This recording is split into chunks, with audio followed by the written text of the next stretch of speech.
The world is never going to be the same again. I'm worried about the world. The mass chaos and crises that there was in the world, it's going to be just like that now. This is not an accident. How long is it going to last? Longer than even for those of you that have some cash in the bank, way past your cash reserves. Out of 100 people, 4 will get the message. This thing isn't going to be over in a few weeks. This thing isn't going to be over in a few months. The Fed's doomsday prophet has a dire warning. Now, at this point, it should be no surprise that the central bank of the United States, the Federal Reserve, is driving the markets with their easy money policies. Now, the markets move up and down on just their very words alone. So everyone's wondering what comes next. Will the Fed keep rates low? Will they print more stimulus? Instead of reading the markets, we're now stuck trying to read the minds of Jerome Powell, the head of the Federal Reserve, and the minds of the 12 regional bank presidents. Well, we don't have to guess. We don't have to read minds anymore. One of the 12 regional bank presidents gives us his prediction of where things are going, and hint, it's not good. So in this video, we're going to look at who this Federal Reserve doomsday prophet is, what his track record and warnings have been over the last few decades, what he is warning about next, and what options we have to protect ourselves and profit from this as it all comes to pass. So let's go. All right, welcome back. If you're new to the channel, my name is Mark Moss, and I make these videos to change the way you think about money, because almost everything that you have learned is wrong. And almost everything you have been told is wrong. Everything that they are telling us is wrong. Some of it, most of it, maybe intentionally. Some of it, not so intentionally. Maybe these guys really don't know because they've been taught a certain way. So let's go ahead and jump into who is telling us what and what we can learn from this. So as I said, we have a doomsday prophet. He was one of the 12 Federal Reserve presidents. So there's 12 bank presidents, 12 in the Federal Reserve. He was one of them. His name is Thomas Hoenig, and he's been around for decades in the central banking system. He's been working in the system, warning us about the system for a long time. He's definitely someone I think that we should be paying attention to. He was the president of the Federal Reserve of Kansas. He worked on the great inflation of the 1970s. So the last time a lot of people would look at this period, this macroeconomic period that we're going through right now of massive inflation and compare it to the 70s or maybe to the 40s. But in the 70s, there was a lot of very similar things. Basically, easy money policies created massive problems, led to shortages, energy shortages, exactly like we're seeing today. And so a lot of people draw comparisons to that, and there are. However, there's some very key differences that was able to pull us out of that. Unfortunately, we don't have those safety mechanisms today. That's another story. So anyway, he got his start coming out of that. How did cutting his teeth in the great inflation of the 1970s and how to rebuild from that. Now, one key piece about him is that he was one of the single holdouts at the Fed. Now, what does that mean? So the Fed wants to have solidarity. They want to have a unified front. They want to look like they know what they're doing. And so they want everybody to vote the exact same way. And throughout the decades that he was in the bank, he was typically the one holdout. The votes would literally go 11-1, and he would be the one to hold out. And he constantly told us that the longer this thing goes on, the longer they allow this market to continue to inflate, the longer we have these easy money policies without fixing it, without having to pull back, the worse that it's going to be. So that's who he is. And that's why I think we should be paying attention and listening to what he says. Now, of course, you've all seen this meme, the printer go, right? You get that. And so basically, if we look at the time period from 2008, from the great financial crash, it's when really the Federal Reserve really got involved. Now, of course, they've been involved since the beginning of 1913. But in 2008, they took on a whole new place in the economy, and they started pumping the markets full with quantitative easing. And so from 2008 to 2014, the Fed printed $3.5 trillion during that time frame. Now, to give you some perspective on how much money that was at the time, today we throw around trillions like they're nothing. At the time, they tripled the amount of money they had created in the last 95 years combined. Triple the amount of that. Of course, this drove asset prices higher, and we saw a purchasing power crash. Now, a lot of people say, if you're listening to some of my good buddies, I'm not going to name their names, that get into much more technical details about how the inner workings and the plumbing system of the Federal Reserve works, and the repo markets and the reserve repo markets and the Eurodollar markets and the yield curve controls and all these different things, the bond markets. And they tell you that the Fed isn't necessarily inflationary. They're not putting money into the system. QE wasn't inflationary. As a matter of fact, they tell you that QE was deflationary. Well, what I say is, let's take a look at this, because in 2008 right here is when we saw this printer start going burr. And of course we can see this happening through about 2015. All right. So they say that when the Fed increased this, it wasn't inflationary. I would beg to differ. We can get into the technical details of this because, the QE doesn't really go into the system. It goes into the bank reserves, but the banks don't loan the money out and blah, blah, blah.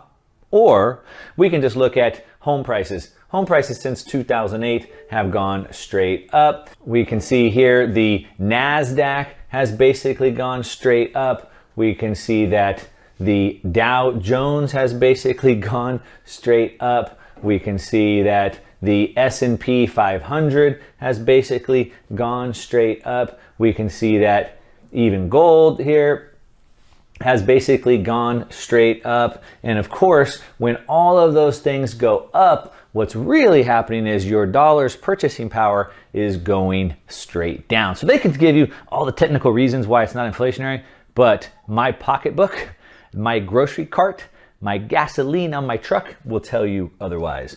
All right, now, what's worse than inflation is the path that they're putting us onto. So as bad as this is, the inflation that we have, there are things that are worse than this. Of course, so I've talked about many times, the Fed is stuck in a vice. They're stuck between a rock and a hard place. They're stuck in the mud like this. They either have to continue printing or the entire market crashes. But if they do continue printing, then we have continued inflation that continues to get worse and worse. Now let's go directly to the past Fed President Honig. And he says that while he was concerned about inflation, that isn't what solely drove him to lodge his string of dissent. So he was worried about inflation, but that wasn't the worst part, is what he says. He says it got worse. He was worried primarily that the Fed was taking a risky path that would deepen income inequality.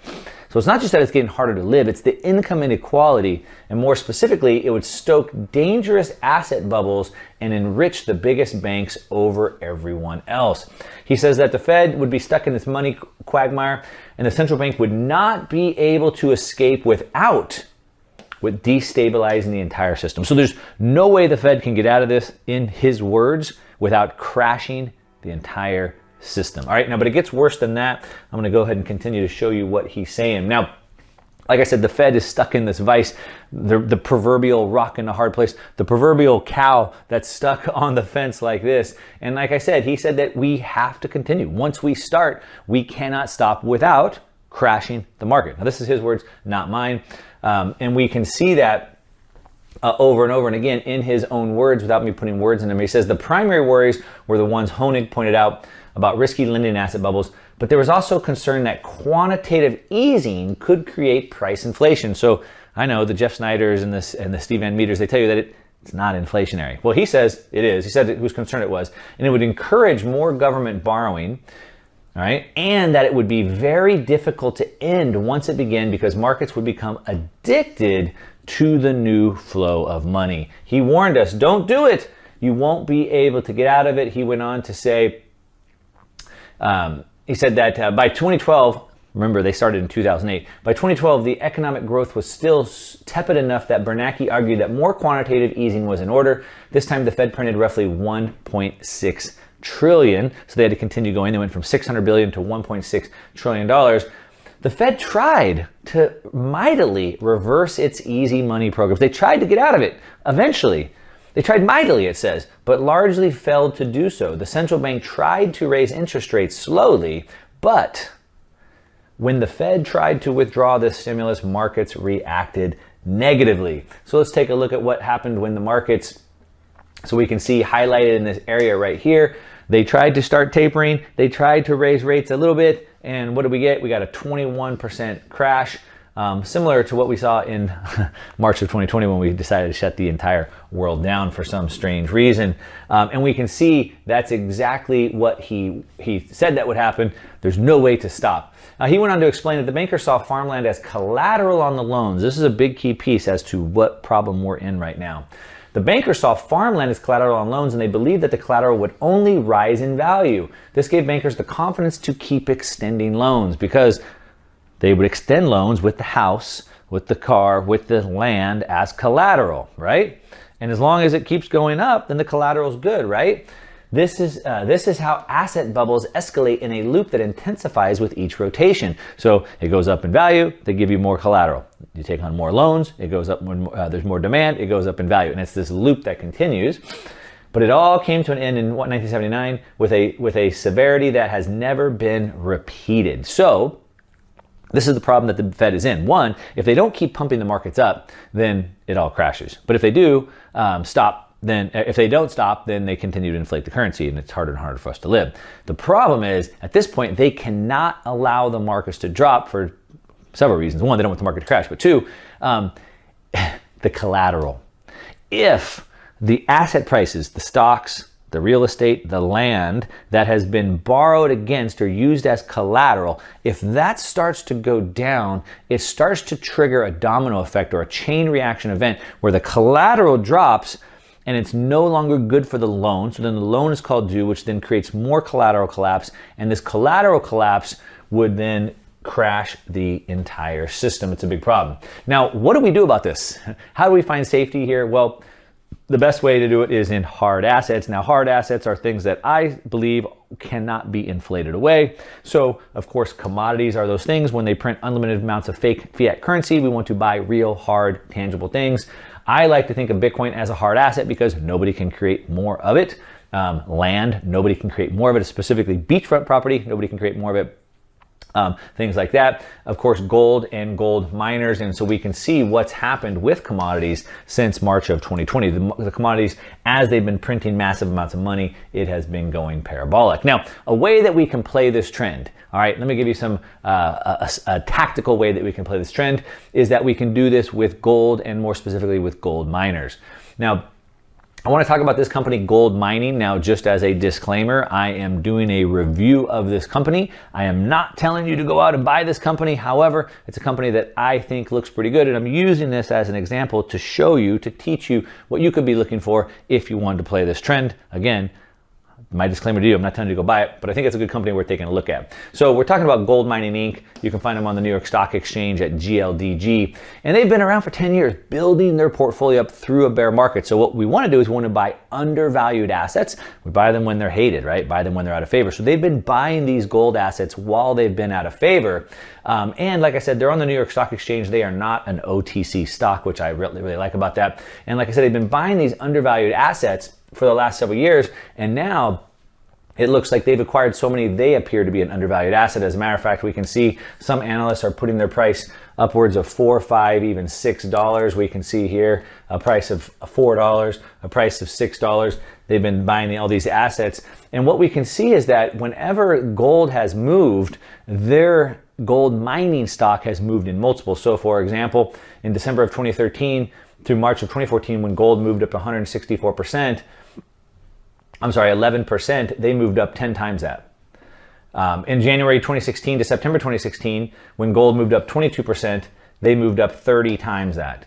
In December 2018 to February 2020, when gold moved up 26%, they moved up 5 times that. And in March of 2020 to August 2020, which is most recently, when gold moved up 36%, they moved up 7 times that. So typically, these gold stocks, like gold mining, they move up between 5 to 30 times what gold spots will do. So if gold could go up by $300-400, we could expect to see a stock like gold mining move up 5 to 30 times that amount. You can do the math. Now, another thing that I like about gold mining is one of the best things as an investor is to always invest in the people.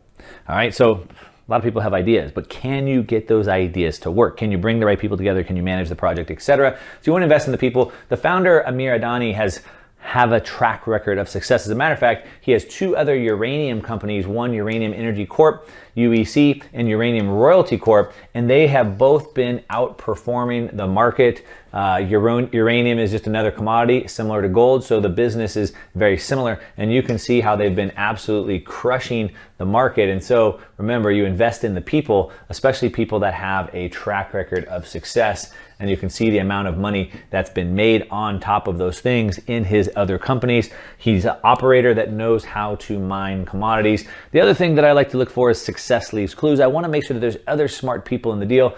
And so look at the top shareholders. Who else are in on this deal? And so when I look at who else is in on the deal, I see literally the who's who of the mining space. I mean, I'm talking about GDX, the Van Eck ETF. It's the best gold mining ETF out there. They hold it. We have Sprott Global. I mean, hands down, the #1 resource investor in the world, Sprott Global. Marin Katusa, another prolific investor in the mining space. BlackRock, of course, you've heard of that. Oppenheimer Funds Holdings. And so who else is in on the deal? Well, people a lot smarter than me. People, the biggest names in the space. They've done a lot of the hard work for us. And like I said, we always want to try to buy an undervalued asset. The reason why we want to buy an undervalued asset is we want to make our money when we buy, not when we sell. We make our money when we buy by buying it less than it is worth in the future. And so when we look at the assets that they have, we can see that it's massively undervalued. They have a huge amount, 32 million ounces of gold in the ground, which is a massive amount for a junior mining play, a giant position. They also have 15% ownership in Gold Royalty Corporation. So there's a Gold Royalties, which we've talked about before, that own the stream coming off of it. And so they own 15% in another company, a Gold Royalty company. So if you take the price of gold mining, GLDG, it's about a 234 million cap. And then you take the Gold Royalty Corp, which is about 122 million cap, and you subtract that, you get about 112 million cap, all right? Now, if you take that 112 valuation, because you have to add those two together, and you divide it by the 32 million ounces in the ground, you end up with about 3.5 per ounce of gold, which of course gold is over 1,800. Now, to compare this to other gold mining companies, you would typically pay about $50 an ounce. So instead of paying 50 an ounce, you're paying $3.50, which is an amazing deal. Remember, undervalued assets. And on top of that, they also own Rhea uranium deposit. They own 75% of another uranium field as well, which is on the books. And they have a massive amount, $20 million cash on hand. So when you add all that up, it's almost like getting this for free, almost in a sense, we can see. And they also have, they're spread all around into lots of different geographic districts, which is important because of risk, potential risk, if we were just in one area. And so you can see spread out through South America and through North America as well. And they have gold, silver, and copper as well, which is important because as we move into this infrastructure stage, when we're trying to build out all the capacities for electric vehicles and solar panels, we're going to have massive demands for silver and copper as well, not just gold.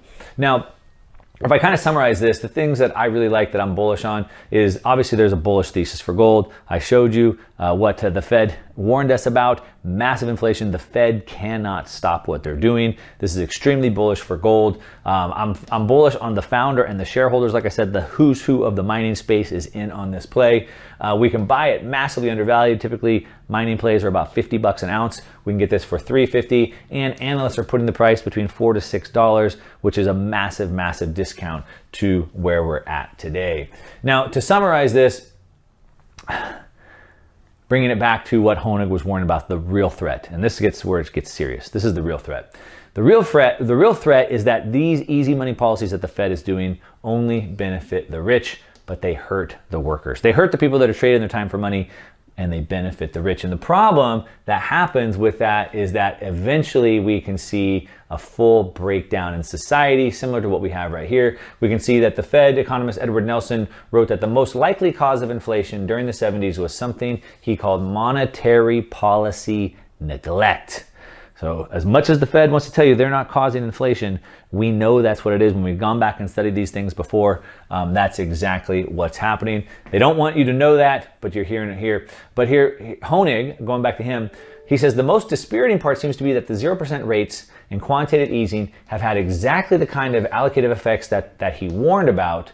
It benefited the very rich, did virtually nothing to improve the lot of millions of people who earned a living through their paychecks. But the worst part about that is what happens. And he says that he isn't optimistic about what American life might look like after another decade of weak growth, which is what we're going into because of the easy money policies. It says wage stagnation and booming asset values that primarily benefit the rich. And here's the problem.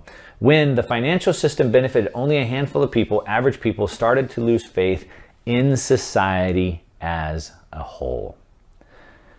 The Fed is causing massive inflation. It's harder for you and I to live. They're causing massive income inequality.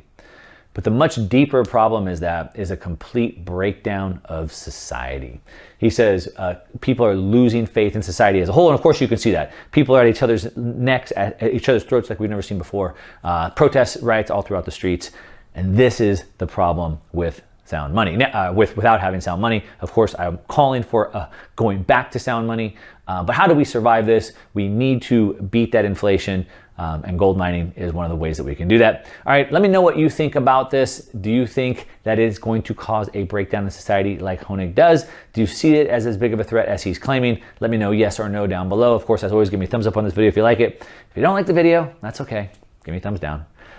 Either way, leave me a comment and let me know. I want to hear from you. All right, that's what I got for you today. To your success. I'm out.